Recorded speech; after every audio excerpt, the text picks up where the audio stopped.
Wag lang puro higop ang gawin mo sa kape. Subukan mo naman ito, siguradong uulit ka talaga sa sarap.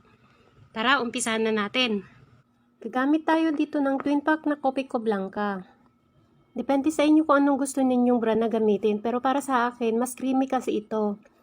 Maglalagay din tayo dito ng 1 sachet ng clear gulaman. Then, maglagay tayo dito ng 3 cups ng tubig. Halu-haluin lang natin hanggang ma-dissolve ang ating kape at gulaman. Kapag natunaw na siya, pwede na nating ilagay yung ating 1 cup na condensed milk.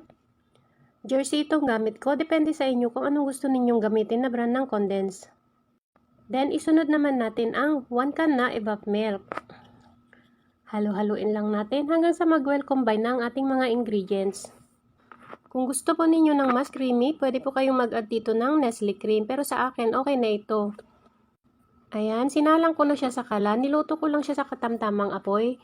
Dapat continuous lang natin yung paghalo dito. At kapag nakita mong may namumuo na sa sandok at umuusok na ang ating mixture, ibig sabihin ay okay na ito. Pwede mo nang patayin ang apoy. Pwede na natin siyang isalin sa ating malinis na container o kung anong meron kayo dyan. Kuha lang tayo ng kutsara, tanggalin lang natin yung mga bubbles sa itaas niya para pag nag-set siya maganda siyang tingnan. Sa mga walang rep ay okay lang din kasi kusa naman itong magbubuo kapag malamig na siya. Pero pag mga ganitong dessert, mas masarap talaga siyang kainin kapag malamig. Kailangan lang natin dito ng 6 na choco stick. Binabad ko muna siya sa mainit na tubig para lumambot siya.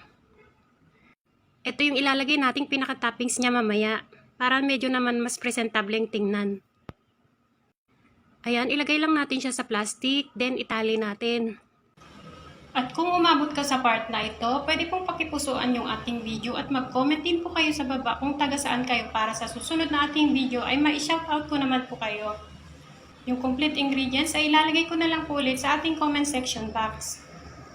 Shoutout nga pala kay Miss Jenilyn Gargiola Perillo ng Alfonso Cavite, Jennifer Sabate from Tandag City, Papa Cook Vlog from Roa City, Capiz, Catherine Liagas from Bohol, Mapel Sorca Biares from Bicol, Sormina Kong from Zamboanga City, Perla Besas Caduyak from Bulyones, Bohol, Isabel Onlis from Siquijor, and Elizabeth Arellano from Arayat, Pampanga. Maraming salamat po sa inyong panunood. Sana po nagustuhan ninyo ang ating recipe ngayon. Maraming salamat po. Bye-bye!